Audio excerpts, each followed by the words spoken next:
city. DC, that's where I'm from. 1130 podcast. Dre on wheels, he is the one. Let's get it. Yeah. Who with me? Let's get it. Yeah. No, with me. Yeah. I'm from the city. DC, that's where I'm from. Let's get it. 1130 podcast. Dre on wheels, he is the one. He the one, nigga. Let's get it, baby. He the one. With me. So breeze, baby. Yo, what it do, everybody? It's your man Dre, aka Dre on Wheels. Y'all already know what it is, man. Welcome back, you guys, to the 1130 podcast. What's good, everybody doing out there? Appreciate you guys joining me back here for another great episode of the podcast, man. I appreciate you guys keep joining me back here each and every Wednesday for the 1130 podcast. Good morning to everybody who's listening to me on EB Radio this morning. Shout out to everybody, man. It's a blast to be on EB Radio, man, to be with the EB Radio family. And I appreciate you guys joining me back here on YouTube. If you guys are new to the channel, if you guys are new to the 1130 podcast, it's going to be a great show. Don't forget to subscribe on YouTube, hit the notification bell, like it, leave a comment, and share it so we can get the 1130 podcast up and out there even more. And don't forget to follow the 1130 podcast on all social media platforms. But you guys, man, I'm back here with another great episode of the podcast, man. It's going to be a great one this week, you guys. I got a great guest, you guys, lined up this week, you guys. He's from Cleveland, Ohio, you guys. He is a historian. He's an activist. He's a genealogist, you guys. Yes, and he's an independent artist. You know, I had a few independent artists on the show. This is going to be a great one to get to learn him and, chat with him. He's also, as well, traveled over the world, you guys, over to 60 different countries. We're going to get into all of that, you guys. It's going to be fun. My guy, Taya Uhuru, you guys, joining me this week on the podcast. We're going to get it right as the show goes on. I'm not trying to pronounce his name wrong, you guys. But before we get to that, I want to shout out my guest who was on last week, Cisco from the Brazen Veracity podcast, my guy. Thank you. But you guys, we're going to get into the show. Taya, how's it going, man? I hope I'm pronouncing it right, man. Yeah, all is well, King. Thank you so much for letting me come on your platform. It's definitely an honor. No problem, man. How's life treating you?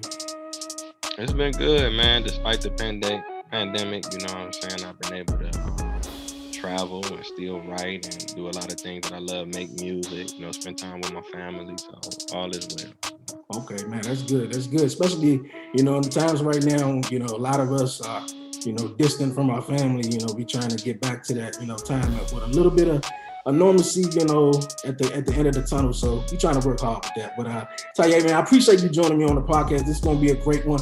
For my listeners and viewers who are not familiar with you, who's joining me this week, you mind telling them something about you, introducing yourself just a little bit for them? Oh yeah, definitely. I mean, you brought it home with the introduction, but I'm a world traveler. I've been to almost 70 countries around the world. I'm an independent hip hop artist, historian. I'm an author. I'm a genealogist, an archivist. I do a lot of different things. You know what I'm saying? Okay, that's cool, man. You talked about the world traveler. That was one that was really intriguing, and you traveled around, bunch of countries around the world. Can you tell me and my listeners about that, man, and what you learned in those places, from traveling? Oh yeah, definitely. I mean, man, my most favorite place to travel to is Africa. You know what I'm saying? The dark continent. Africa is the most genetically diverse continent in the world, with the wildlife, the humans, the tribes, the ethnic groups, the music, the food. It's a very beautiful place. I learned that how beautiful Africa really is. Africa has more countries than any other continent in the world. You know what I'm saying? So it's an amazing place. I do educational tours.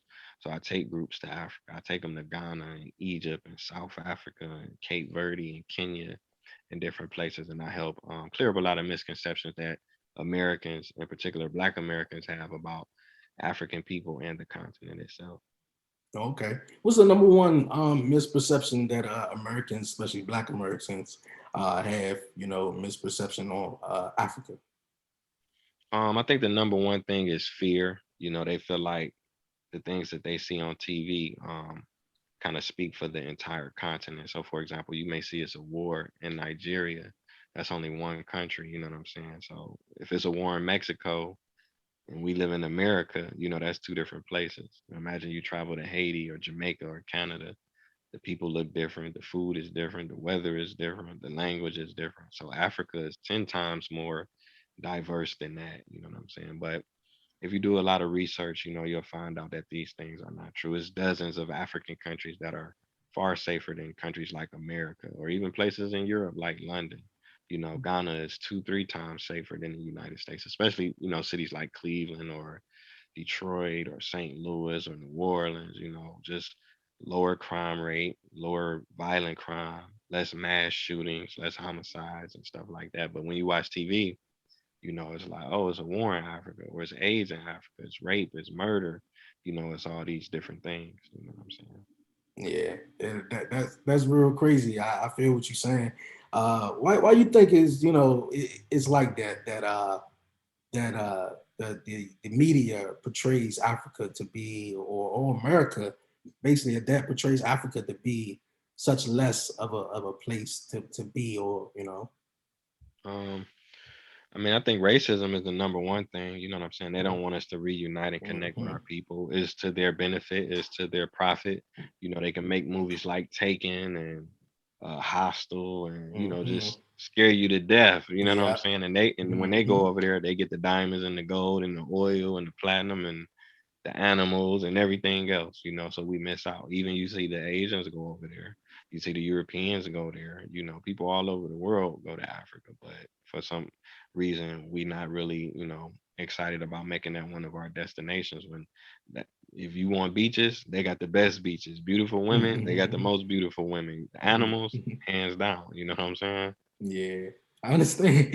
I understand, man. That's crazy. That is real crazy. I had a lot of people's stories talk about Africa, man, and how it's so beautiful over there, and just everything. But of course, with how America is, and of course, like you said, racism and just the race card plays a big factor into why we all look down on Africa, man. It's real beautiful. I'm pretty sure, man. I would love to travel one day. You spent some time over there. How did you spend? How long did you spend in Africa? I actually got a chance to live in Africa. I lived in Okay. South Africa. I visited about 20 different African countries. So I go to Africa, three, four times a year. I'm always over there in Africa. Like I said, it's a part of my business to take groups over there. So Hmm. I've taken middle school students, high school students, college students, elders, young adults. You know what I'm saying? It's something for everybody to see over there. And there's a lot of developed parts. It's people with Benzes and BMWs, iPhones. They got malls. They got roads that's paved. They wear clothes. They wear Jordans and Nikes and stuff like we do. They watch VH1, MTV, BT. A Hmm. lot of Africans got access to that stuff. There's African millionaires, African billionaires. But they don't show none of that. Yeah. How's the daily life over there? It depends on the country because, like I say, Africa is so diverse. So to kind of break it down for you, say a country like Ethiopia, they have over 80 different ethnic groups in that one country. So with it being different tribes, I mean, they got different music, different customs, different ways of doing different things like that. Africa has thousands of tribes, thousands of languages. South Africa, they have 11 official languages. Like in America, our official language is English, and you got some people that speak Spanish, and that's about it. Some may speak Chinese or Arabic, but a lot of Africans, most Africans are like multilingual. They know at least three or four different languages. You know what I'm saying? But some places is more laid back than others, and then they got the big cities too. So like Cape Town is like LA. Got the Mm-hmm. mountains, the beaches, it look beautiful, palm trees, but it's an African version of it. They got Johannesburg, it's like New York, concrete jungle, hip hop, graffiti, the music, you know what I'm saying? So they got a little bit of everything. Okay. Is it anything that you learned, over there that you apply to your daily life from traveling to so many, countries, as well as, Africa? Yeah, definitely. I mean, it's a lot of things. I mean, I think the most important thing is just, the family structure. They was able to hold on to that despite, the slave trade. We lost a connection with a lot of that. Our families was torn apart. And those things still affect us to this day. And it's like that all around the world. When groups come to America, you see they have their own sections in town. You got Chinatown, you got Little Mm-hmm. Italy, you got Slavic Village, and they take care of each other. They have rules and regulations. They practice cooperative economics. You go into a Chinese restaurant, they selling the same thing, no matter where. You know what I'm saying? They buying their products from the same place, so they can get them for cheaper. They could put their money together and get what they need. If somebody needs something, they can help them out. But with us, If I want to open something or start a business, I kind of got to do it on my own. I got to have money already. And if I get the profits, then it's going to benefit me and my family versus it benefiting the entire community, and things like that. Mhm. True, true, true. I like that. I like that. What inspired you to travel to so many of these countries? I started traveling when I was young, man. My mom, she used to drive the Greyhound bus, so she'd take me and my Okay. sister, my brothers. She'd take us to different places. We go to New York, Detroit, Pittsburgh, Cincinnati, Chicago. Places that was within driving distance. And I was blessed. She had her own little travel business. She used to try to book tours and get her brothers and sisters and friends to, see something new. Because so many people, especially Black people, we don't even leave our city. We don't even go to the other side of town, let alone going to another state or another country. And once I got older, I started going to different states and cities. I'm a musician, so we would do shows. We would sell our CDs out the trunk, connect with other artists. And once I did like 40, 50, 45 states, I wanted to see the world. I wanted to see something else. You know what I'm saying? So in 2010, that's when I got my passport. So I've been traveling around the world maybe like the last 11, 10, 11 years. That's what's up. That's what's up. I like that. I like that right there. Thank you. What's something about those places that you travel to that made you develop the passion of just traveling? Was it a certain place that you was just like, what, I love this one. Man, I mean, I feel like that all the time because it's almost 200 countries. So, everywhere you go, you just learn more and you see more. It's a constant learning experience. So, even outside of Africa, you know what I'm saying? Like the first place I went to was Amsterdam. I knew some people out there from South America. So it was different and laid back. They had coffee shops. You could smoke weed. Prostitution is legal. They got the red light district. They just got, it's just a totally different, it's like another planet. You can't even imagine something like that until you go see it for yourself. You know what I'm saying? So, and I love going to museums, historic sites. I'm always learning. I'm an author. I wrote a Black history book. And I've been able to learn that we have Black history all around the world. We built America, but we built Mexico too. We built Brazil. We built the Dominican Republic. We built India. We built Egypt. You know what I'm saying? We in the Philippines. We was in Australia first. We was everywhere. You know what I'm saying? Yeah, so a whole lot of history, man. That's real cool. You talked about Black history and stuff like that. You're an activist also. What drove you to become an activist? Man, I don't know. That's something that runs in my family. You know what I'm saying? So I ain't gonna say I'm an activist because they was real activists back then. You know what I'm saying? Yeah. So my great grandfather, he left the South in the 1920s. They came up from Georgia, Atlanta, whatever, and he joined the UNIA. This in the 1920s during the Great Migration. So he was a follower of Marcus Garvey. So I never met my great grandfather. He died before I was born. But my grandmother used to tell me about him. So she was there. She went to some of the meetings as a kid. She was at the parades and the marches. So she told me about that stuff. She told me about them raising the red, black, and green flag. And, she was like, her father basically taught her what Garvey taught everybody. We Africans, we need to move back to Africa. She didn't necessarily subscribe to it, but she was a witness to it. And I learned those things at a young age. Most people don't even learn about Marcus Garvey till later in life. So I had got a little head start. And in the 60s, my uncle, which is my mom's brother, it's the same side of the family. He started his own Black Power organization, and I ended up writing a book about it. So the name of the book is called The Afro Set. It was a Black Power organization, and they had a lot of social programs. They practiced cooperative economics. They had breakfast programs, lunch programs. They had a lot of educational classes. They had classes on economics, health and wellness, diabetes. They practiced self-defense. They would go to the farms. They would train, do military drills. They would practice target practice with rifles, handguns. Like I said, they would practice with machetes and sticks and different things like that.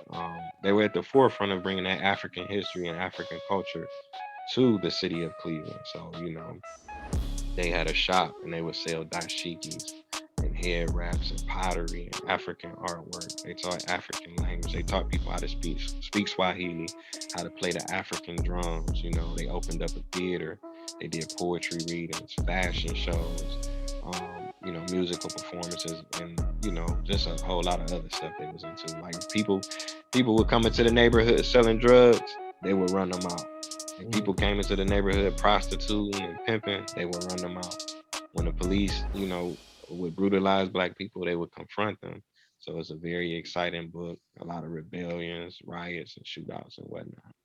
hey man, that's real cool. I like that. That's really inspiring, man. Black history is something else, man. I really, really love indulging into some Black history because being a black man in this country, I always say, being a black man is one thing, but being a black man with a disability is another thing. Also on top of that, so just any chance you get, or at least I try to watch some history, especially some documentaries or something like that. So that's real cool. You talked about your book. Can you tell me about it, man? Because I'm Oh interested. yeah, that's what I was just talking about. All that stuff in the book. That's my Yeah. mom's brother. That's my grandmother's son. My great grandfather's grandson. So all that information that's in the book. So the Afro said Afro was short for African, and my uncle was the minister of information. So he Okay. worked with a lot of famous people like Amiri Baraka and Bunchy Carter and John Huggins and Huey and different activists that was around at that time. He was very respected. Hmm. Okay, man. Hey, is available right now? Yeah, definitely, man. I got a website, campcleveland.org, campcleveland.org. I'm on social media. I'm on YouTube, Facebook, Instagram, TikTok. That's Camp Cleveland, CAMP Cleveland. Okay, okay, man. It's gonna be at the bottom of the screen for everybody who's watching and for everybody who's listening, man. You heard it right there. So yeah, I wanna get into that and read it and learn some more, man, because it's very intriguing. But you guys, man, we're gonna move on here on the 11:30 podcast. My man, how you feel about what's going on in the country right now, Taya? Man, I don't know. I mean, just being honest, I'm a historian. It kind of look like the same thing because I don't really see a difference between Mhm. the way that I feel when I get stopped by the police versus my father or his great grandfather or the slave catchers and the black slave driver. You know what I'm saying? Stopping them. It's generational trauma, post traumatic slave syndrome, as they would say. You know what I'm saying? What's the difference between me looking at my phone, watching Instagram, watching George Floyd with a knee on his neck for 10 minutes, or my father watching Rodney King get beat for 20 minutes, or my grandfather picking up the paper and seeing a black man was lynched today in Mississippi, or a black man was lynched in Texas or Atlanta, or, the technology is a little bit of different, but black people as a group, to me, are for the most part in the same position that they've been in. Yeah, the same state we've been in for years and years, man. They always say history finds a way of repeating itself, and it's been repeating itself a lot, especially in the last couple of years or so. The places that you visit, especially like Africa and all the other countries, is it racial driven like America, and how is race handled over there? I think it depends on the country. Like I say, it's almost 60 different African countries, so they have different relationships.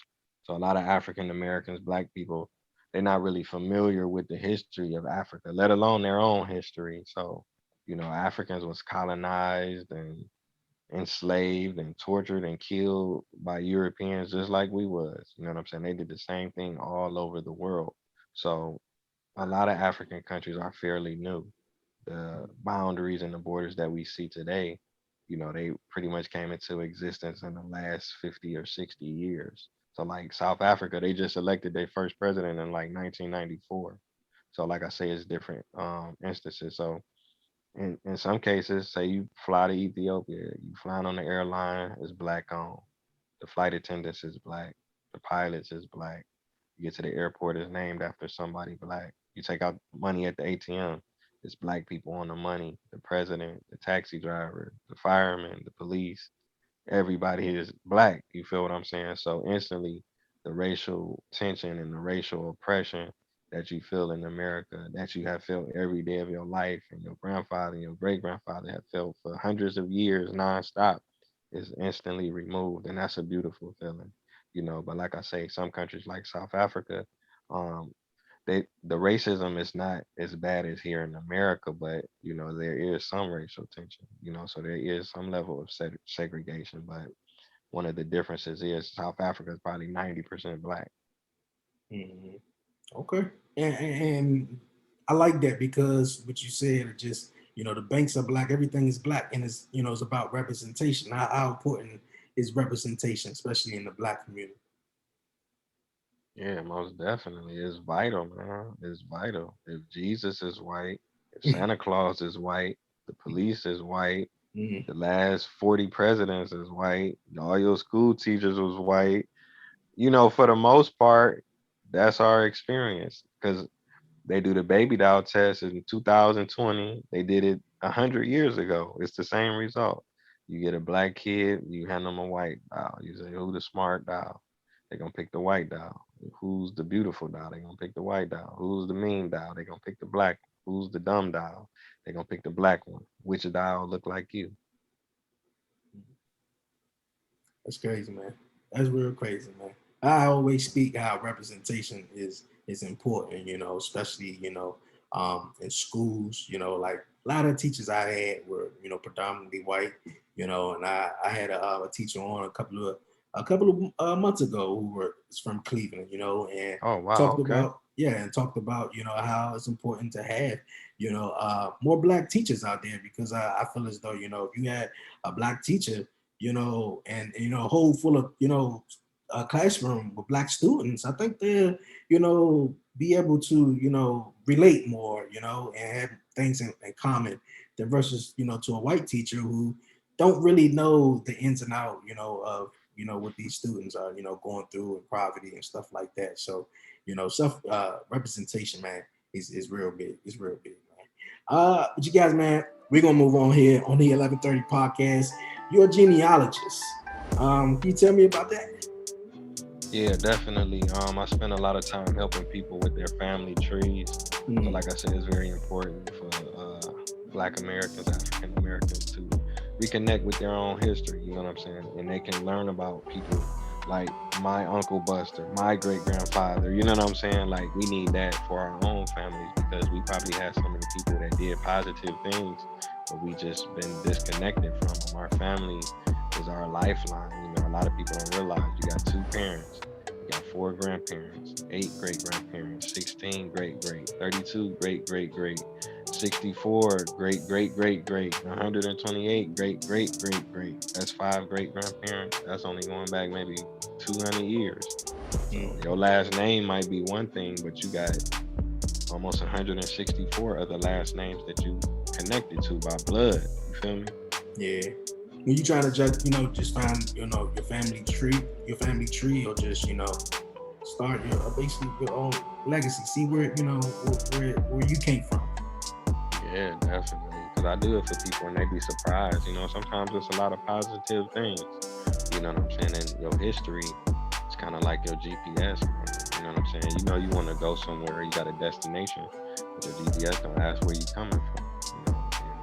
In terms of traveling, it may say it's a roadblock here, it's a pothole here, it's traffic over here, it's police over here. You know what I'm saying? That'll save you a lot of trouble. Like you say, history repeat itself, but when you knowledgeable, you still gotta live and you still gotta experience things. So everything not gonna go perfectly, but you can have foresight to certain things like, okay, I see where this is going. Or okay, first they started like just with different infractions around the world. Like they may take your right to do this. If you study history, you're gonna be like, oh, I've seen this before. Next, they gonna stop the right to do this and the right to do that, and then we're gonna be back enslaved. So most people are, especially us, we're not paying attention to that and using it to our advantage. Yo, my man Taya, man, you speaking nothing but the facts here. Nothing but the facts here on the 1130 podcast this week. But you guys, man, everybody who's listening to me on EB Radio right now and is watching on YouTube, I appreciate you guys, man. Thank you guys for tuning in to the podcast this week. But you guys, man, I'm going to take a quick commercial break, you guys. Yes, quick commercial break. And on the other side, you guys, I got my guy Taya. He's joining me on the podcast, man. We're not going nowhere. We here on EB Radio and YouTube. You dig, man? You're listening, you're watching to the 1130 podcast. We'll be right back.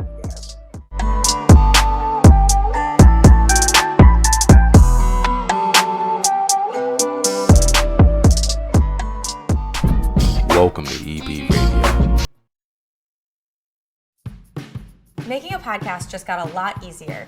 Meet Anchor, the easiest way for anyone to make a high-quality podcast and distribute it everywhere audio is heard. No studio or fancy equipment needed. With Anchor, all you need to do to start podcasting is hold your phone up to your ear to record, either by yourself or with friends. You can also add music, background tracks, and voice messages from your listeners all right from your phone. Then publish it everywhere, including Apple Podcasts and Google Play Music with just one tap. That's it. You're all set up. It's really that easy. You can use Anchor on the go or from your desktop, and either way you get unlimited podcast hosting. All this combined means it just got ridiculously easy to make your own podcast, whether you're a beginner or a pro. And the best part is that Anchor's 100% free. Get the app now for iOS or Android, or visit anchor.fm to get started. We can't wait to hear your podcast.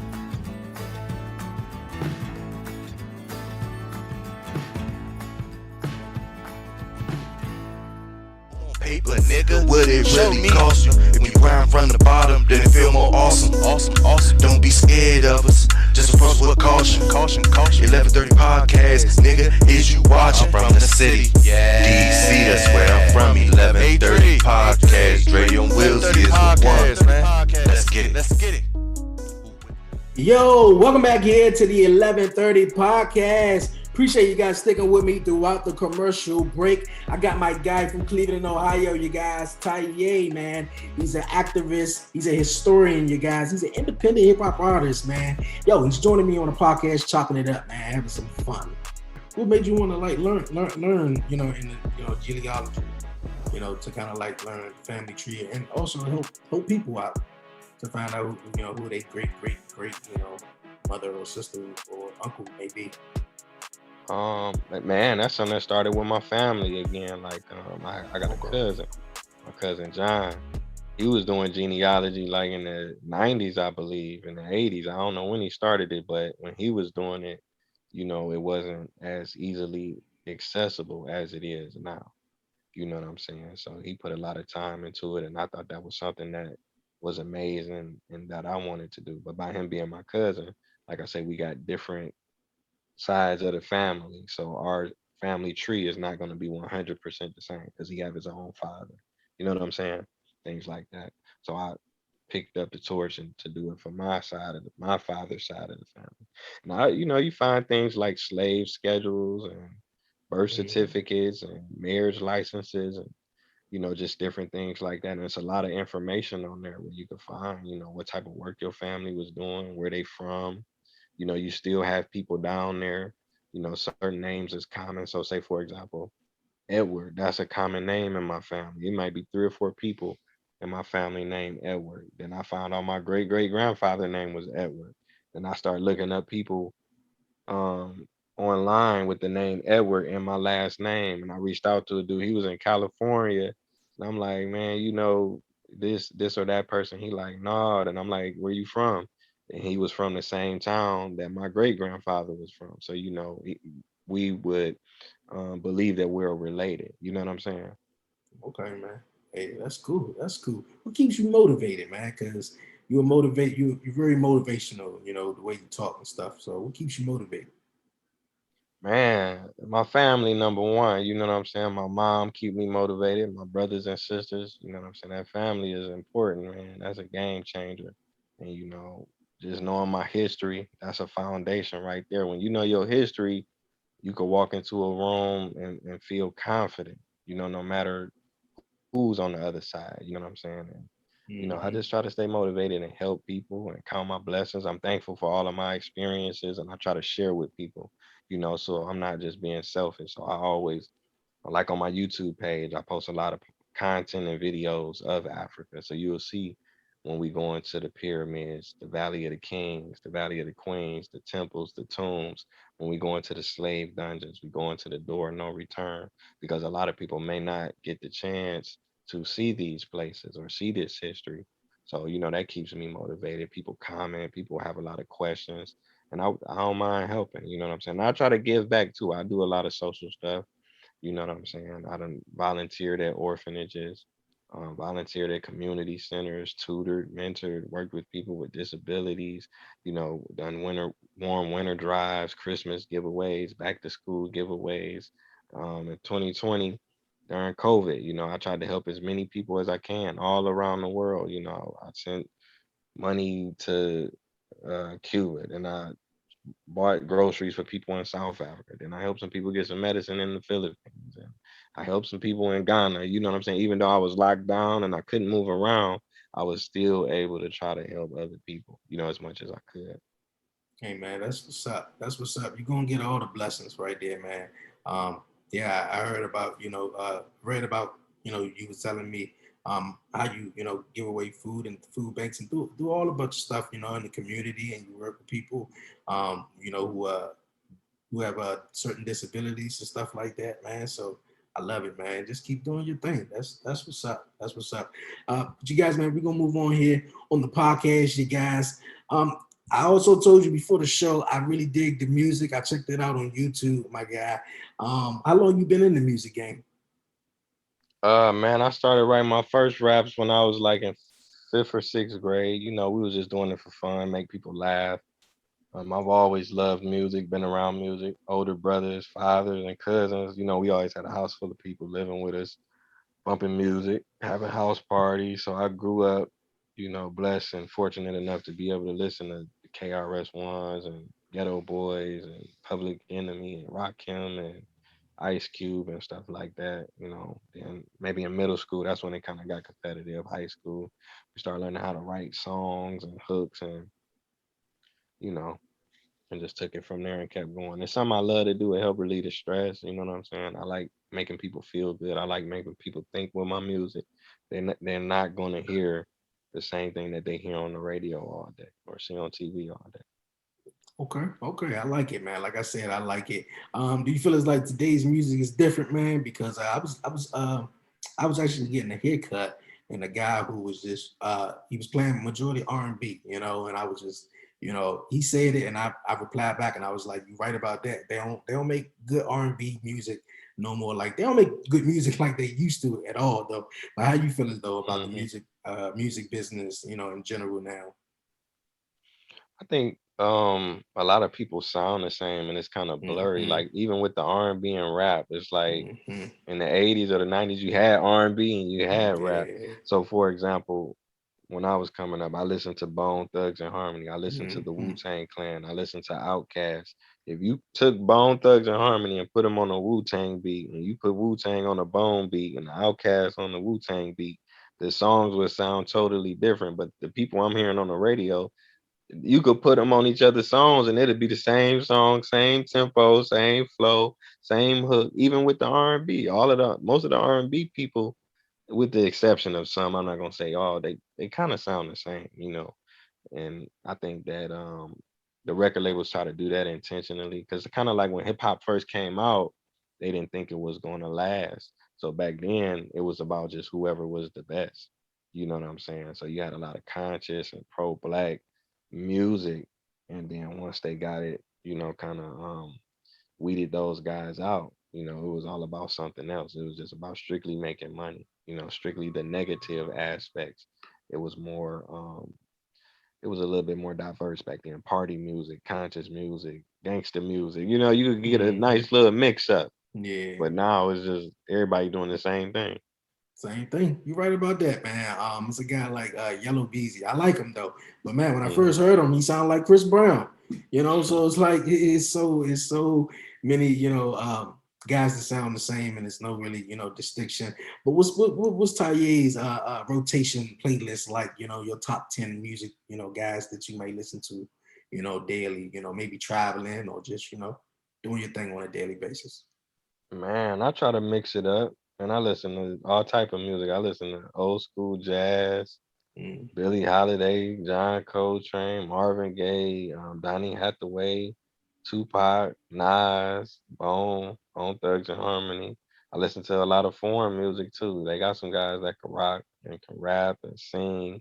They got Fela Kuti, they got Bob Marley's. They got people like that. They got some younger artists in South Africa that's pretty cool. They got some dope music out that I like to listen to.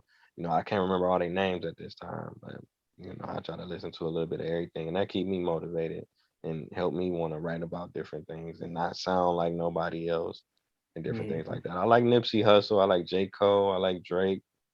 Kendrick Lamar. You know, they make some good songs. Yeah, they do, man. I like all of just about all music, man. I listen to just about everything. To kind of like get me sort of in a different headspace. I kind of like a little bit of rock and roll music, though. Not a lot of people like Hmm. it. But definitely, the foreign music, man, I dig it too, So EB Radio be playing some dope music here on the station. So man, I love it. I love it. I love it, man. But you guys, man, we're gonna move on here on the podcast, you guys. Returning segment from last week. We're gonna bring it back, you guys. It's time for the 11:30 podcast hot seat, you guys. Yes, I got my guest Taya here from Cleveland, Ohio, and we're gonna put him in the hot seat. We got 6 questions for my man Taya, and we're gonna ask him. You ready, Taya? You said you got 6 questions. I got 6 questions. All right. All right, all right. What's your favorite country you have visited? Man, that's hard. I can't pick one, man. I want to move to Cape Verde. That's where I want to live, Cabo Verde. Cabo Verde. Okay. What's special about that? What do you It's like a real about that? cool place. It's laid back, low population, low crime, hot all year, beautiful beaches, black sand, green water, blue water, beautiful women. Good. It's always a lot of live music, block parties, great seafood. It's just like the perfect place to chill, man. Not too many tourists, not too many people. Okay, okay. That's what's up. That's what's up. Okay. If you can meet any past or living activist, who would it be? Oh man, my uncle, most definitely. That's a good question. Good response. Good response. I always say that. If you could, how would you end racism? Man, I don't know. I think I would try to make it where people can be independent and everybody can have something. Because I think that's kind of where it stems from. One group not having enough, so they take from another group, and to kind of keep that group oppressed, the color of their skin is the defining factor, the most obvious factor. No matter what a person's orientation is, you could tell they black. You know what I'm saying? Okay. Good. If you had the world's attention for 30 minutes, what would you say? Man, I'll talk about the stuff we talking about now. Okay. Hey, that's what's up. All right. Martin or Fresh Prince? Martin. Martin. Okay. I'm with you on that one, Martin. I'm all a Martin fan. I ain't really like Fresh Prince or like that, but it was cool. I'm a big Will Smith fan though.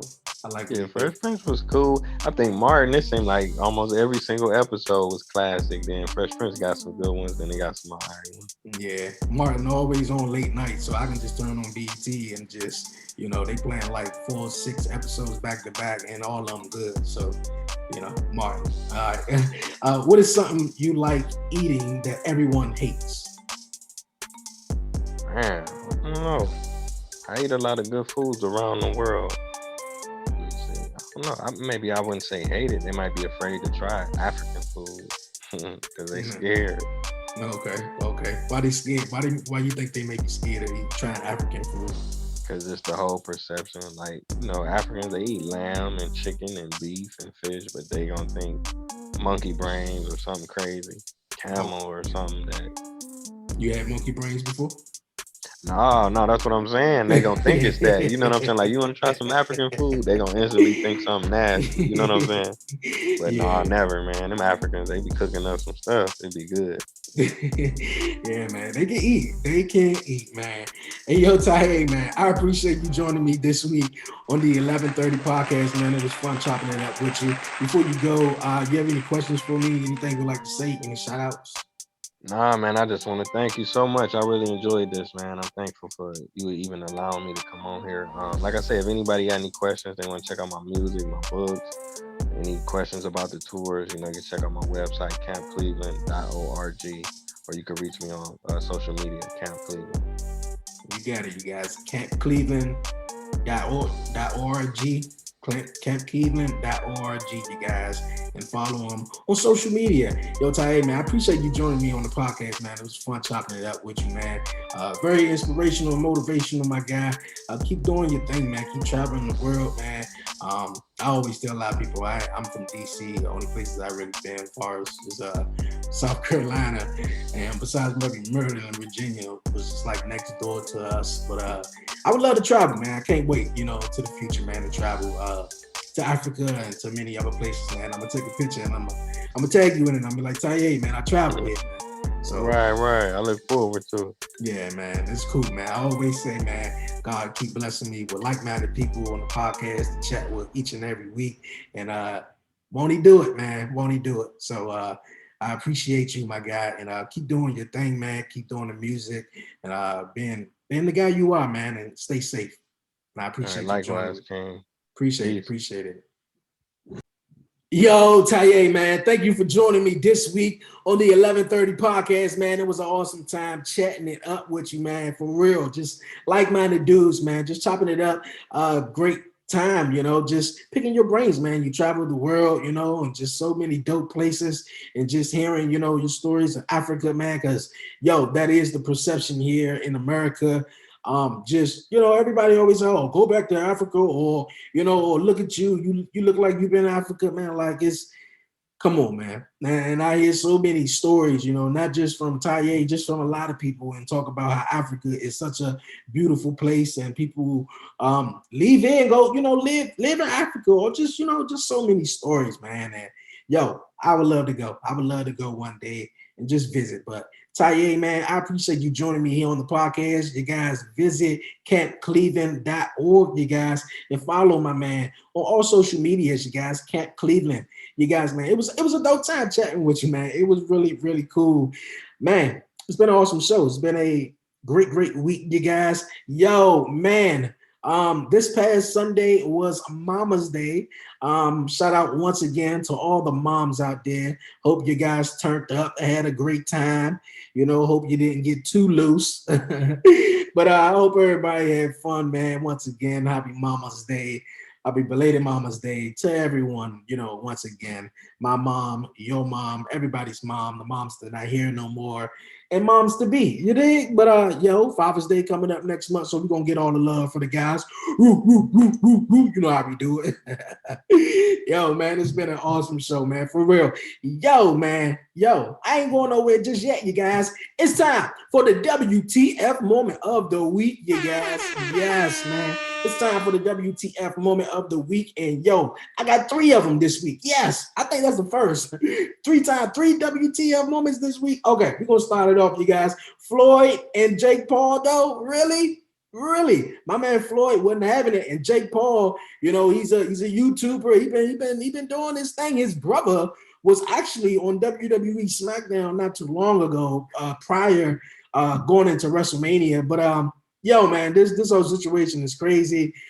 Jake Paul, not a real fighter. He's a YouTuber, but he's training to be. But hey, if you mess with Floyd, man, his bodyguards gonna step in and get a whole punch. But Jake Paul, he, of course, like I said, is a YouTuber, and it's kind of like his thing with the publicity thing. So my man went to go get a tattoo, and I got your hat and all this, like, just really poking shots at Floyd, though. Like, WTF, man. Like, really? A month before it even happens, YouTuber Logan Paul is fighting Floyd Mayweather at Hard Rock Stadium, but punches were already thrown at a news conference today. CBS 4 Steve Goldstein here with the details. Punches, the chatter's already started too. Yeah, you can't make it up, Keith. It was wild. What started out as a promotion for that fight next month between Mayweather and Paul turned into a pre-fight battle between Paul's brother, Jake, and Mayweather. The tunnel at Hard Rock Stadium is usually reserved for the Dolphins running out onto the field. Not today.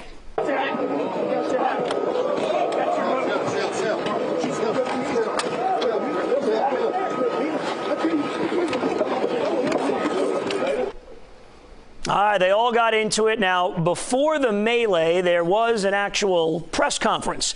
Logan Paul, the YouTuber, will try to upset Floyd Mayweather. The two had a not unusual for a boxing event banter back and forth, nose to nose. I'm a real fighter, and I'm the real deal. And I've been in there with some of the best. And we know Canelo was one of the best, Cotto was one of the best, Pacquiao, and the list goes on and on. So I've been in there with guys big, strong guys. So it's all about entertainment. And June 6th, I'll be there to have fun. I thought this was going to be kind of cute. We're going to put on a good show. Nah, it's going to be a fight, bro. It's going to be a war. All right, they will fight on June 6th at Hard Rock Stadium unless there's another press conference before then. Then we'll see what happens. Steve Goldstein, CBS 4 Sports. That shit is crazy, man. That shit is crazy. But you guys, man, my second WTF moment, you guys, it comes, you guys, from this past week, real fast, you guys, because I'm going to save all the rest of this energy for my wrestling podcast this Friday, you guys, on iHeartRadio, Apple Podcasts, Spotify. Don't forget. But, yo, man, it was throwback weekend this past weekend on Fox, you guys, with the old NASCAR 400 on FS1.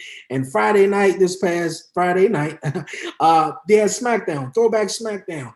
And man, everybody was pissed that the fact that WWE went out their way, or basically just, pop the question out on Twitter and Instagram. What set would you like? What set would you like to see? Would you like to see the oval? Would you like to see the fist? And they just didn't even pay attention to none of our answers or anything. We wanted the fist, but no, we get the CGI fist though. Like that, it didn't make sense because the stage was present. Like if this was throwback SmackDown, this was a wild ass throw. It was good. So nonetheless, but the stage was present. The referee shirts was back in 06. The intro was in the 80s when SmackDown wasn't even around in the 80s.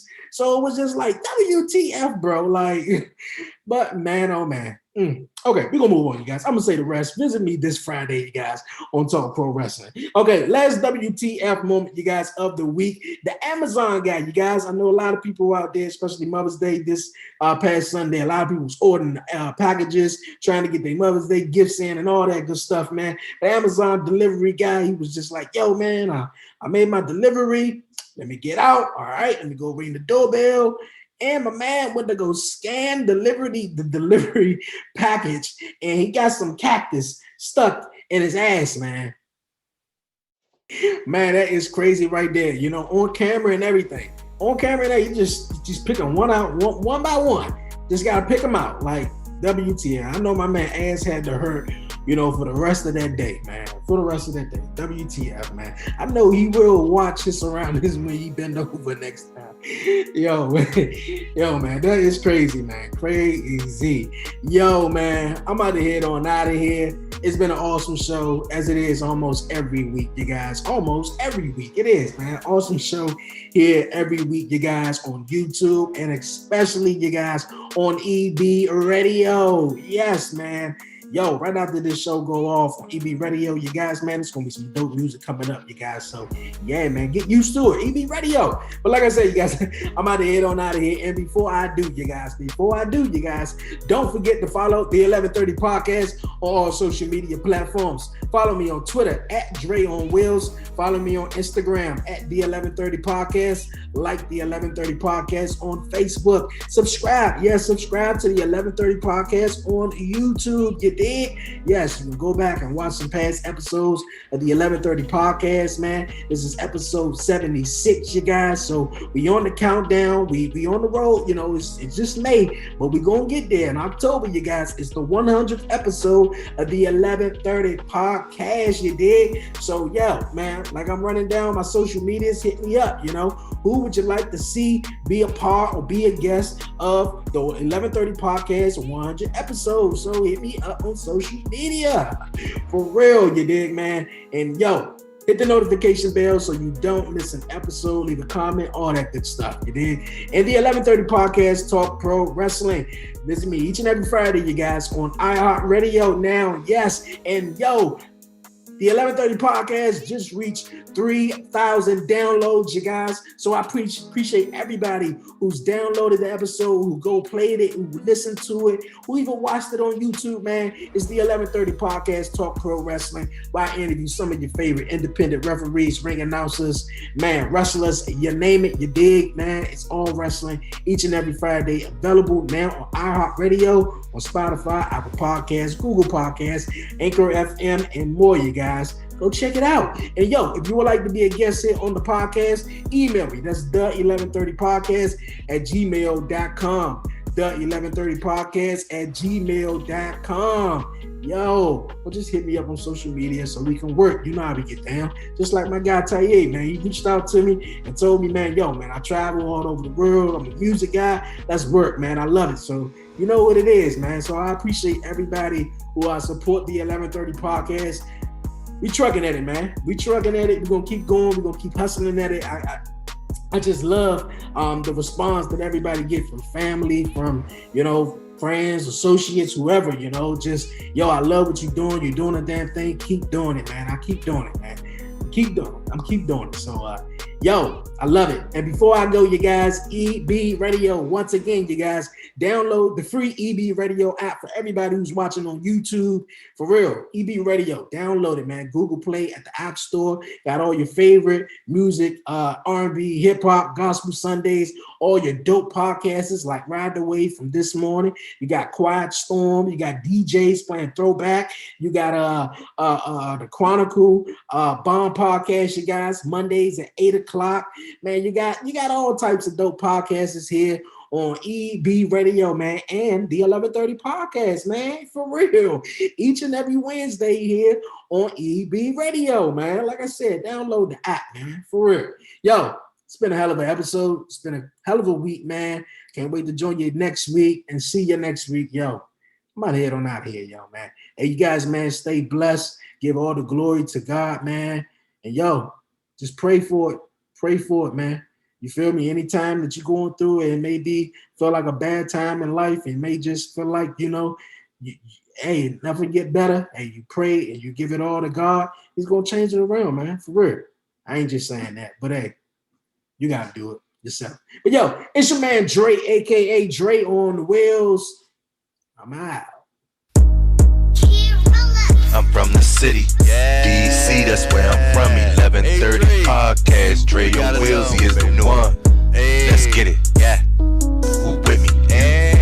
Let's get it, yeah. Who with me? Yeah. I'm from the city, DC, that's where I'm from. Let's get it. 1130 podcast, Dre on wheels, he is the one. He the one, nigga. So let's Breeze, baby. He the one. Who with me? So Breeze, baby. Let's get it. You with me? Yeah, they gon' hate, but they ain't stopping this. I'ma keep making hits. Dre and Wills, you know it ain't no copying. Was you sitting there on the carpet with us? Yeah, we knew we had some.